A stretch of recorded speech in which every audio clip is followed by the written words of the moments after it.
देखिए आप यहाँ पर कि कृषि क्षेत्र को जो है प्रोत्साहन करने की एक क्या थी, ये नई रणनीति थी। ठीक है। कुछ लोग ये कहते हैं कि नहीं, ये नहीं था, कि राजा का जो राजनीतिक प्रभुत्व जो कमज़ोर हो जाता था, सामंत जब जो है बहुत ज़्यादा क्या हो जाते थे, शक्तिशाली हो जाते थे, तो सामंतों को कमज़ोर करने के लिए देखो दूसरा था, सामंत के ऊपर जब उनका प्रशासन दुर्बल तो अपने समर्थक क्या करता था, जुटाता था। और या फिर राजा जो अपने आप को जो है उत्कृष्ट स्तर का मानव क्या करना चाहता था, साबित करना चाहता था। तो इस प्रकार हमें पता चल रहा है कि लोगों के अंदर अलग अलग जो है धारणाएं थी कि राजा ऐसा क्यों करना चाहता था। ये चौथा इसमें और भी दिया हुआ, देखो इसको भी मैं अंडरलाइन कर रहा हूँ कि वे अपनी शक्ति का जो है आडंबर भी क्या करना चाहते थे, प्रस्तुत करना चाहते थे। उसके बाद जो नियम थे वो सभी के ऊपर एक जैसे लागू नहीं थे। जो सामंत जो नियम बनाते थे वो सभी वर्गों के ऊपर समान रूप से लागू नहीं थे। कुछ ऐसे वर्ग थे जो उनके नियमों से बाहर थे। वो कौन कौन सा है, देखो मैं अंडरलाइन कर रहा हूँ यहाँ पर। पशुपालक जो पशुओं को पालते थे, संग्राहक जो सामान को इकट्ठा करते थे, जैसे जंगल में गए हैं कोई सामान जो है इकट्ठा कर लिया उन्होंने, शिकारी जो शिकार करते थे, मछुआरे जो मच्छी पकड़ते थे, और शिल्पकार, शिल्पकार में कौन है, स्वर्णकार है, या फिर बढ़ई है आपका, या फिर जो है मकान बनाने वाला है, या बर्तन बनाने वाला है, रेशमी कपड़े बनाने वाला है, कपड़े बुनने वाला है। तो ये लोग थे। उसके बाद में हमारे हमारे पास नेक्स्ट जो है एक टॉपिक जो है अराइज हो जाता है, वो है नगर और व्यापार। कि जो नगर जो है वो कैसे थे, व्यापार जो है कैसे होता था। तो छठी शताब्दी ईसा पूर्व के अंदर अगर हम देखेंगे तो मैंने आपको पहले भी बताया था कि पाटलिपुत्र जैसे नगर थे जो कहाँ पर थे, नदी मार्ग पर। तीन तरीके हो सकते हैं, एक तो नगर कहाँ हो सकता है, नदी के किनारे। दूसरा कहाँ हो सकता है, उस सथल मार्ग के ऊपर जहाँ से व्यापार बहुत ज़्यादा क्या होता हो, सथल के जरिए होता हो, भूतल मार्ग जिसे बोलते हैं। और थर्ड हमारे पास वो हो सकता है समुद्र तट के किनारे। तो यहाँ पर जैसे कि पुहार साउथ के अंदर एक बहुत महत्वपूर्ण बंदरगाह होती थी, जहाँ से जो है मध्य एशिया के अंदर जो है व्यापार किया जाता था। चाइना के साथ जो अरब क्षेत्र से जो है बंगाल की खाड़ी से जो है व्यापार किया जाता था। तो ये तीन चीज़ें हमारे पास आ गई। एक, नदी मार्गों के पास नगर थे। दूसरा, उन व्यापारिक स्थल मार्ग के ऊपर नगर थे। और तीसरा हमारे पास कौन सा आ जाता है, समुद्र तट पर। ये देखिए, दूसरा उज्जैनी ये भूतल पे था, और पुहार ये कहाँ पर था, समुद्री तट के ऊपर था। उसके बाद हमारा सब टाइटल यहाँ पर आ जाता है, नगरीय जो जनसंख्या है।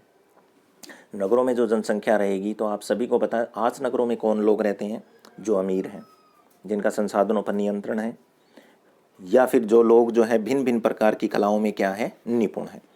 तो सेम वैसे ही उन समय के नगरों में होता था। यहाँ इसने दिया है सम्भ्रात वर्ग और शिल्पकार, यानी कि जो नगरीय जनसंख्या थी उसके अंदर जो मोस्टली जो लोग थे वो क्या थे, सम्भ्रात वर्ग के थे, धनी वर्ग के लोग थे। अब वो हमें पता कैसे चला, वो पता कैसे चला कि जब हमने इन क्षेत्रों की खुदाई की तो यहाँ से बहुमूल्य बेशकीमती वस्तुएं मिली। जैसे कि एक यहाँ मैं अंडरलाइन करके बता रहा हूँ आपको, उत्तर कृष्ण माजित पत्र। ये जो पात्र होता था, ये बड़े बड़े जो है घड़े होते थे, उनके ऊपर बहुत जो है चिकनी जो है कलई की जाती थी, और ये बहुत महंगे होते थे। इसने बताया, ये देखिए, ये उत्कृष्ट मिट्टी के कटोरे और थालियाँ होती थी जिनके ऊपर चमकदार क्या होती थी, कलई। और ये नीचे इसने बताया भी कि अमीर लोग इसका क्या करते थे। पर उसके बाद में क्या है, सोने की वस्तुएं, चांदी की, कांसे की, तांबे की, हाथी दांत की और शीशे की, ये जो मैंने आपको यहाँ पर टिक मार करके दिखाई है, ये सारी की सारी हमें वहाँ पर क्या होती थी, मिलती थी। या फिर जो है इनके बने हुए क्या होते थे, उपकरण होते थे, हथियार होते थे, बर्तन होते थे, सीप होती थी, या पक्की मिट्टी मिली है। तो इससे हमें ये पता लग जाता है कि अमीर लोग इसका इस्तेमाल, इसका मतलब वहाँ पर रहने वाले लोग कौन से थे, सम्भ्रात थे। उसके बाद जैसे जैसे शताब्दी आगे बढ़ती गई तो हमें दानात्मक, दान देने वाले अभिलेख भी मिले। अब जब दान देने वाला अभिलेख होगा तो उसमें दाता का क्या होगा, नाम भी होगा। देखो, नाम के साथ साथ पढ़ाई, उसके जो है व्यवसाय, वो क्या काम करता था, उसका वर्णन भी आपको मिलेगा। और आप ये देखिए, मैं एक ये जो प्रतिमा है इसको अंडरलाइन कर रहा हूँ, ये एक दानात्मक अभिलेख था। यानी कि एक मूर्ति मिली है हमें एक मंदिर के अंदर, मथुरा मूर्ति से मिली है ये। तो इससे पता देखो, ये इसमें लिखा हुआ है, एक स्वर्णकार धर्मक की पत्नी नागपिया ने इसे जो है एक धार्मिक स्थल को में क्या किया था, स्थापित किया था। मतलब ऐसे दानात्मक अभिलेख थे जिनके अंदर उस व्यक्ति का क्या मिलता है, हमें नाम मिलता है। उसके बाद में ये देखिए हमारे पास एक मैप आ जाता है कि किस प्रकार के महत्वपूर्ण नगर थे। ठीक है, ये देखिए चोल, चेर और पांडे आए थे ना हमारे पास साउथ के अंदर, ये 3 महत्वपूर्ण साम्राज्य थे उस समय में। वाकटक अभी आया था ना बेटा हमारे पास, प्रभावती गुप्त यहाँ पर शासन करती थी, ये गुप्त राजवंश था। ये कुषाण शासक यहाँ पर चाइना से आए थे ये लोग, और ये वो लोग थे जिन्हें सोने के सिक्के चलाने का श्रेय भी क्या होता है, जाता है। ये भी उधर से ही आए थे। ठीक है, प्रसिद्ध शक शासक था रुद्रादमन, जिसका अभिलेख है गिरनार। कौन सा अभिलेख था, गिरनार, इम्पोर्टेंट है ये। जो सुदर्शन झील की जो मरम्मत भी जो है किसने करवाई थी, रुद्रादमन ने। हालांकि सुदर्शन झील को बनाने का श्रेय तो किसको जाता है, चंद्रगुप्त मौर्य को, लेकिन उसके तटबंध जब टूट गए थे तो उसको ठीक कराने का काम किसने किया था, शक शासक रुद्रादमन ने। और गिरनार अभिलेख से ही हमें उसका क्या लगता है, पता लगता है। उसके बाद में ये देखिए आप, पाटलिपुत्र नगर था, ठीक है, विदिशा नगर था, उज्जैनी था, मथुरा था, कन्नौज था, वैशाली था। तो ठीक है, ये बरूकच्छ। उसके बाद हम आगे बढ़ते हैं कि किस प्रकार की श्रेणी के लोग वहाँ रहते थे। अभी मैंने बताया, देखो बुनकर रहते थे, लिपिक रहते थे, बढ़ई, कुम्हार, स्वर्णकार, लोहकार, अधिकारी, धार्मिक गुरु, व्यापारी और राजाओं के बारे में ये सारी ये दानात्मक जो अभिलेख हम इन सभी चीज़ों के बारे में क्या करते थे, बताते थे। और जो व्यक्ति जिस प्रकार का काम करता था उसकी वैसी श्रेणी थी। जैसे बढ़इयों की जो श्रेणी थी अलग थी, ठीक है, कुंभकार की श्रेणी जो है अलग थी, स्वर्णकार की जो श्रेणी थी वो अलग थी, लोहकार की श्रेणी क्या होती थी, अलग थी। और ये श्रेणियाँ क्या करती थी, कच्चे माल को प्राप्त करती थी, उस माल को तैयार करती थी और तैयार माल को क्या करती थी, बेचती थी। उसके बाद हमारे पास नेक्स्ट जो है पॉइंट स्टार्ट हो जाता है उपमहाद्वीप और उसके बाहर का व्यापार। कि जो उपमहाद्वीप है यानी कि भारत जो है, इस उपमहाद्वीप में श्रीलंका, बर्मा, भारत, पाकिस्तान, चाइना, ये सारे जो ना एशिया महाद्वीप में ही एक अलग महाद्वीप का निर्माण करते हैं। इसलिए इसको क्या बोला जाता है, महाद्वीप में एक महाद्वीप का होना, उपमहाद्वीप।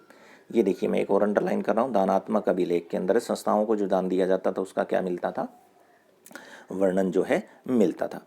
अब ये कह रहा है कि उपमहाद्वीप था, उसके अंदर जो व्यापार होता था वो तो सथल मार्ग से हो गया। उससे अगर बाहर अगर व्यापार होगा तो वो किससे होगा, बंदरगाहों से होगा, यानी कि किससे होगा, जल मार्ग से होगा। तो उसके बारे में हम थोड़ा सा आगे क्या कर रहे हैं, अभी जानने का प्रयत्न कर रहे हैं। ये देखिए जलमार्ग, देखो मैंने अभी आपको जस्ट थोड़ी देर पहले बताया था कि अरब सागर से होता हुआ भी व्यापार होता था। ये कहा जाता था अफ्रीका में, पश्चिमी एशिया में। फिर मैंने आपको बताया कि बंगाल की खाड़ी से भी होता था, चीन और दक्षिण पूर्व एशिया तक फैला हुआ था। और राजा क्या करता था, इन व्यापारिक मार्गों के ऊपर नियंत्रण कर लेता था और व्यापारियों की सुरक्षा जब उनसे करता था तो उससे क्या लेता था, धन लेता था। ये देखिए बदले में।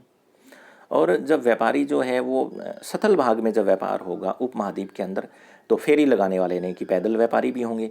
जैसे कि आज भी आपने गांव में देखा होगा बहुत से लोग जो अपने बर्तन बेचते हैं गली गली, कपड़े बेचते हैं गली गली, ठीक है। तो ऐसे ही उस समय भी बेचते थे। दूसरे लोग वो थे जिनके पास संसाधन ठीक थे, वो बैलगाड़ी ले लेते थे। जिनके पास और अच्छे संसाधन थे वो घोड़े और खच्चर ले लेते थे, ठीक है। इसी प्रकार समुद्री मार्ग से भी लोग यात्रा करते हैं, लेकिन खतरनाक था कि हो सकता है कि तूफान आ जाए और जहाज़ क्या हो जाए, डूब जाए। लेकिन लाभदायक भी थी क्योंकि सबसे सस्ती थी और एक स्थान से दूसरे स्थान पर बहुत आसानी से जो है जाया जाता था। अब साउथ के अंदर जो है 2-3 प्रकार के जो है नाम मिलेंगे आपको, ये मैं अंडरलाइन कर रहा हूँ। मस्थुअन, प्राकृत में सत्वा और शेट्टी नाम के प्रसिद्ध ये व्यापारियों के नाम थे अलग अलग क्षेत्रों के अंदर। ये व्यापारी क्या लेके जाते थे, नमक, अनाज, कपड़ा, धातु, पत्थर, लकड़ी, जड़ी बूटी जैसे एक स्थान से दूसरे स्थान पर क्या करते थे, पहुंचाते थे। यहाँ एक चीज़ और बता रहा हूँ, देखो मैंने काली मिर्च के ऊपर जो है टिक मार्क किया है। किसके ऊपर टिक मार्क किया है, काली मिर्च के ऊपर मैं अब स्पेशल जो है गोल दायरा लगा रहा हूँ। ये रोम में जाती थी, यूरोप में, और इसको क्या बोलते थे ये लोग, यवन, यानी कि यवन यानी कि चाव से पसंद करने वाला पेय था। कई बार आ जाता है कि यवन प्रिय किस पदार्थ के लिए उपयोग किया जाता है, एक नंबर में, तो किसके लिए उपयोग किया जाता है, काली मिर्च। एक यहाँ देखो, समुद्री यात्री पेरिप्लस ऑफ एरिथ्रियन सी। इसके इसके अंदर हम समुद्री यात्राओं के बारे में पढ़ते हैं।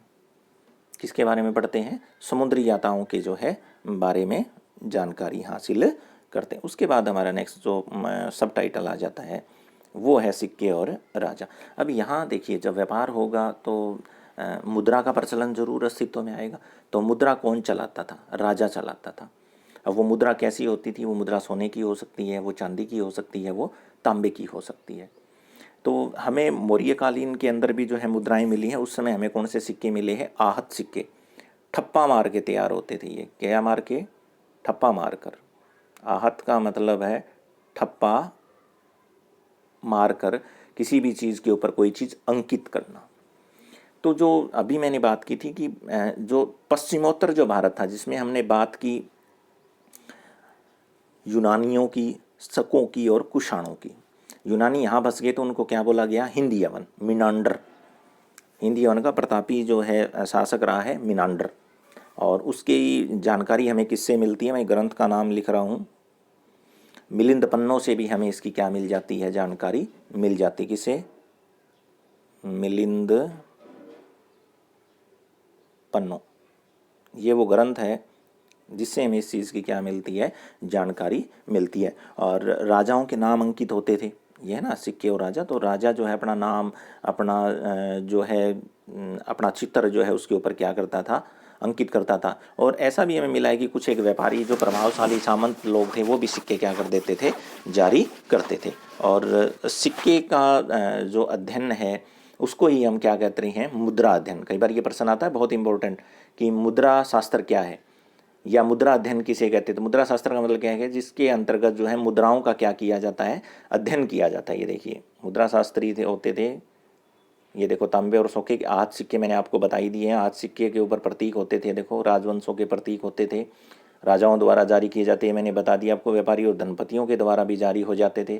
शासकों के प्रतीक का और उसके नाम भी होते थे जो मैंने अभी आपको बता दिया। हिंदी यूनानी शासकों के बारे में भी मैंने आपको बता दिया। तो इन लोगों ने सोने के सिक्के जो है हिंदी यूनानियों ने सबसे पहले चलाए। ये देखिए सोने के सब सिक्के भारत में जो है कुषाण राजाओं ने भी क्या किए थे? जारी किए थे। हिंदी उन लोगों ने भी क्या किए थे? जारी किए थे। और मध्य भारत में कई पूर्व स्थलों के ऊपर ऐसे सिक्के जो हैं हमें क्या हुए हैं? मिले हैं। ये देखिए ये देखो यूनानी भाषा का जिसका अर्थ है मैंने भी बताया ना, प्रीपल्स ऑफ एथ्रिसियन, यानी कि समुद्री यात्रा। एरिथ्रियन का जो मतलब होता है वो क्या है? लाल सागर कहते हैं। ध्यान से हो गया ये। उसके बाद हम नेक्स्ट बढ़ते हैं। ये देखिए अभी मैंने आपको बताया था, मैं अंडरलाइन भी कर रहा हूँ। ये देखिए मुद्रा शास्त्र किसे कहते हैं? यानी कि मुद्रा शास्त्र सिक्कों का क्या है? अध्ययन है। अब यहाँ जब हम आएंगे तो अलग अलग क्षेत्रों में, जैसे हरियाणा की बात करें, पंजाब की बात करें, तो योद्धे गणराज्य होता था यहाँ एक। तो उन लोगों ने किसके सिक्के जारी किए थे? तांबे के सिक्के क्या किए थे? जारी। और सबसे ज़्यादा अगर सोने के सिक्के अगर भारत में कभी मिले हैं तो कहाँ से मिले? गुप्त शासकों के। इंपॉर्टेंट पर्सन है बेटा ये सारे पर्सन इंपॉर्टेंट है जो मैं आपको भी बता रहा हूँ। तो ये सिक्के सबसे ज़्यादा हमें कहाँ पर मिले हैं? गुप्त शासकों में। लेकिन धीरे धीरे जो है सिक्कों का प्रचलन, ये बता रहे हैं देखो 6वीं शताब्दी ईस्वी के अंदर क्या हो गया? कम हो गया। अब ये कम क्यों है? क्योंकि रोमन साम्राज्य विकसित हो गया और व्यापार क्या हो गया? समाप्त हो गया। और व्यापार जितना ज़्यादा बढ़ेगा उतना ही ज़्यादा लोग क्या होंगे? समृद्ध होंगे। इसलिए इन क्षेत्रों के अंदर जो है दूरवर्ती जो व्यापार होता था रोमन साम्राज्य की समाप्ति के बाद क्या हो गया? लगभग समाप्त हो गया। समाप्त हो गया तो नवीन तंत्रों का फिर बाद में क्या हुआ? उदय हुआ। और सोने के सिक्के मिलने फिर क्या हो गए? कम हो गए। और इन सारी जो चीज़ें हैं ये हमें अभिलेखों और ग्रंथों के अंदर जो है सिक्कों का क्या होता रहा था? उल्लेख होता रहा था। उसके बाद बात आ जाती है हमारे पास 7वां जो हमारा टाइटल है, मूल बातें। अब मूल बातों के अंदर इसका जो सब टाइटल है, टिक कर रहा हूँ मैं बेटा, ये सिक्के दिखाए गए हैं। देखो ये देखो यहोदय का सिक्का है, ये गुप्त काल के सिक्के हैं। इसके ऊपर जो आकृति देख रहे हो ना, ये ऊपर से किसी वस्तु से जो है क्या किया जाता था? ठप्पा मारा जाता था। उससे जिस चीज़ से हम ठप्पा लगाते थे उसका चिन्ह क्या हो जाता था? उस पर अंकित, जैसे अंदर आपको चिन्ह दिखाई दे रहे हैं। इसलिए इनको क्या बोला गया था? आहत सिक्के बोला गया था। अब अभिलेखों का अर्थ कैसे निकाला जाए? अभिलेखों के ऊपर जो है लिपि लिखी थी, जैसे कौन सी थी? ब्रह्मी थी। तो हमने जब ये चैप्टर शुरू हुआ तो सबसे पहले 1838 के अंदर जेम्स प्रिंसेप ने उसे पढ़ा। उसके बाद में पश्चिमोत्तर भारत के अंदर अशोक के जो अभिलेख थे वो खरोष्टी लिपि में लिखे गए थे, तो उनको भी इन लोगों ने क्या किया, पढ़ा। अब पढ़ेंगे कैसे कि एक अक्षर को पाली भाषा में कैसा लिखा जाता है और उसी अक्षर को, उसी नाम को जो है खरोष्टी में कैसे लिखा जाता है और उसी नाम को जो है ब्रह्मी लिपि में कैसा लिखा जाता है। एक ही नाम है, वो 3 जगह पर अगर हमें मिल जाता है तो उसका हम आंकलन कर लेते हैं। 20 अक्षर को इस भाषा में ऐसे लिखा जाता है, इसमें ऐसे और इसमें ऐसे, तो उसे हम मिलान कर लेते हैं। तो इस प्रकार हम उसका अर्थ बनाने में क्या हो जाते हैं, सफल हो जाते हैं। ये देखिए आप, दिख रहा है आपको, ये देखो मैं मार्क कर रहा हूं, ये एक अशोक का अभिलेख है जो ब्रह्मी लिपि के अंदर जो है लिखा गया था। उसके बाद ये ब्रह्मी लिपि का अध्ययन है। ये देखो 2 चीज़ें, एक तो ये अंडरलाइन कर दी है मैंने और एक ये। अब ये चिन्ह है, देखो ये टी जैसा दिखाई दे रहा है, इसको कै हो गया। डी जो लिखा हुआ था वो किसके बराबर था, च के समान। सी था वो किसके समान था, ढ के समान। द दोनों के अंदर क्या होता था, सेम। ये देखो ये बता रहा है कि जो हमारे एट प्रेजेंट की जो हिंदी की देवनागरी लिपि है, ये है ना, कैच एट है। और ब्रह्मी में इन्हीं अक्षरों को किससे लिखा जाता था, ऐसे लिखा जाता था। तो ये कर लिया ना हमने एक दूसरे के साथ तुलना करने के बाद हमारे पास क्या आ जाता है, अर्थ। ऐसे ही जो है ब्रह्मी लिपि का अध्ययन किसने किया था, जेम्स प्रिंसेप ने। ये देखो फर्स्ट हमारा टाइटल ये आया था जब ये पाठ शुरू हुआ था, प्रिंसेप और P.A. दस्सी। तो ये सारे जो अभिलेख थे, देखिए प्रारंभिक अभिलेख हमें किस भाषा में मिले हैं, ब्रह्मी में। ठीक है, तो ये सारी की सारी लिपि और ये सारी चीज ऐसे ही क्या किया था। फिर नेक्स्ट जो हमारी लिपि आ जाती है वो कौन सी आ जाती है, खरोष्टी है। ऐसे ही उसको पढ़ा गया। और ये भी मैंने आपको बताया था, देखो पश्चिमोत्तर भारत में उपयोग की गई थी। तो राजाओं ने जो सिक्के बनाए थे, हिंद एवं शासकों ने सिक्के बनवाए थे, उससे हमें इसकी क्या मिली है जानकारी। देखो राजाओं के नाम यूनानी और खरोष्टी लिपि में लिखे गए। जैसे ये बता रहे हैं देखो कि दोनों लिपियों में अपोलोटोडस, ये आदमी का नाम है, एक ही प्रतीक मान लीजिए कि ए प्रयुक्त हो गया। दोनों ही लिपियों में एक आदमी का नाम लिखा गया है और दोनों में ही ए को जो है समान हमें मिल जाता है। तो हम ये अंदाज़ा लगा लेते हैं कि ये नाम किसका है, अपोलोटोडस का। और इसमें ए के लिए इस संकेत का क्या किया गया है, उपयोग किया गया है। उसके बाद थर्ड हमारा सब टाइटल आ जाता है, अभिलेखों से प्राप्त ऐतिहासिक साक्ष्य। अब जो अभिलेख होते हैं, देखो उसकी कमियां तो ज़रूर होती हैं, लेकिन एक खासियत भी होती है। अभिलेख पर कोई चीज़ लिख दी तो आप उसे मिटा नहीं सकते आसानी से। तो उन अभिलेखों के ऊपर जो है राजाओं के बारे में वर्णन था, सामान्य लोगों के बारे में कोई भी चीज़ नहीं लिखी गई थी। तो जैसे ही हमारा ये टॉपिक पार्ट स्टार्ट हुआ था, देखिए देवनाम प्रिय, देवताओं का P.A. दस्सी देखने में, ये अशोक के नाम है, उसकी अभिलेख जो मिले हैं उनके अंदर ये सारी चीज़ें क्या की गई थी, लिखी गई थी। यानी कि जो अभिलेख से प्राप्त जो ऐतिहासिक जो साक्ष्य, जिनको हम इतिहास में क्या करते हैं, दर्ज करते हैं। देखिए अभिलेख शास्त्रियों में पता लगा है कि उनके विषय, उसकी शैली, उसकी भाषा या पूरा लिपि विज्ञान सब में क्या थी समानता। तो वो उन्होंने इस नतीजे पे पहुंच गए कि ये सारे अभिलेख जो है एक ही शासक ने क्या किए हैं, बनवाए हैं। तो इसलिए जो है इससे पहले जो है अशोक से पहले किसी भी राजा ने अभिलेख लिखवाया नहीं, अपने किए गए कामों को जो है एकत्रित करके पट्टियों के ऊपर लिखवाया नहीं। तो ये पहले शासक थे, देखो अंडरलाइन कर दिया है मैंने। ठीक है, तो अशोक का ये वक्तव्य सही भी था।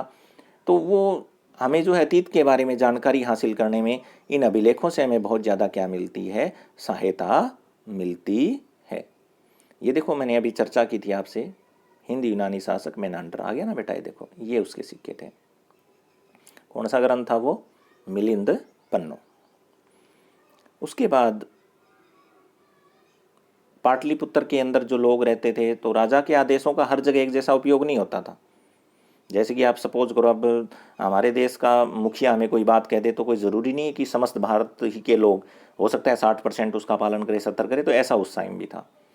तो अब बात आ जाती है कि जो अभिलेख हमें मिल रहे हैं, जैसे कि एक जगह अभिलेख पे लिखा हुआ मिला कि अशोक ने युद्ध का परित्याग कर दिया कलिंग युद्ध के बाद, लेकिन वही चीज़ हमें कलिंग के अंदर देखने को नहीं मिली। तो इससे अगर हम समझने का प्रयत्न करें कि वहाँ क्यों नहीं मिली, तो हमें लगता है कि वो युद्ध वहाँ के लोगों के लिए तो बहुत ही त्रासदीपूर्ण रहा होगा।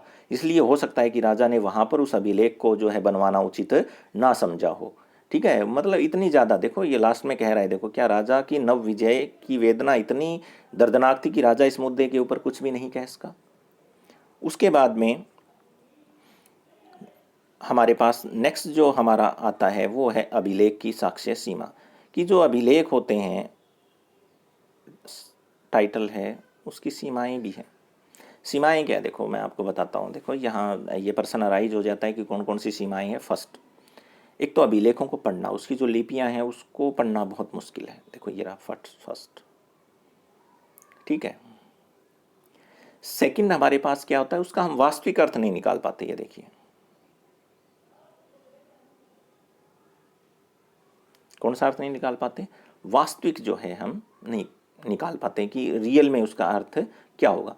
थर्ड, ये देखिए, बहुत हजारों अभिलेख हमें मिले हैं, लेकिन उनके अभी तक हम क्या नहीं निकाल पाए हैं, अर्थ ही नहीं निकाल पाए हैं। चौथा, ये देखिए, अभिलेख जो हमारे पास उपलब्ध है वो अभिलेखों का अंश मात्र है। मतलब अभिलेख इतने, लेकिन हमें मिले कितने हैं, थोड़े से ही हैं। इस प्रकार हम कह सकते हैं। पांचवा क्या है, देखो एक समस्या है कि ये राजनीतिक और आर्थिक रूप से महत्वपूर्ण है। किस रूप से है, राजनीतिक और आर्थिक रूप से तो महत्वपूर्ण है। क्यों है, क्योंकि राजाओं के बारे में, उनके व्यापार के बारे में वर्णन, लेकिन आम व्यक्तियों का वर्णन इसके अंदर कहीं भी नहीं है। ये कुछ एक जो है अभिलेखों की क्या है, हमारे पास सीमाएं उभर करके क्या आ जाती है, सामने आ जाती है। इस प्रकार जो है अभिलेख जो है हमेशा जो है, ये देखिए नंबर 5 यहाँ भी कर सकते हैं, अभिलेख हमेशा उन्हीं व्यक्तियों के विचार बताएंगे जिन्होंने उसका क्या किया है, निर्माण किया है। तो इस प्रकार ये हमारा पाठ जो है वो क्या हो जाता है, पूर्ण हो जाता है कि किस प्रकार की जो है व्यवस्थाएं जो है उस समय जो है थी, किस प्रकार के किसान जो है उस समय थे, किस प्रकार की व्यवस्थाओं का हमने उस समय निर्माण किया। ये सारी की सारी चीज़ें हमारे पास क्या हो जाती हैं, उपस्थित होकर के आ जाती हैं हमारे पास। तो इस पार्ट से संबंधित जितने भी इम्पोर्टेंट पर्सन मैंने आपको नोट करवाए हैं ये, और इसी पार्ट के नोट्स जो है आपको अवेलेबल जो है करवाए जाएंगे, जिससे आप बहुत अच्छे से जो है उन पर्सनों को जो है अपनी नोटबुक में जो है उतारेंगे, उनको जो है अच्छे से रीड करेंगे और उसे अच्छे से क्या करेंगे, लर्न करेंगे। थैंक यू बेटा।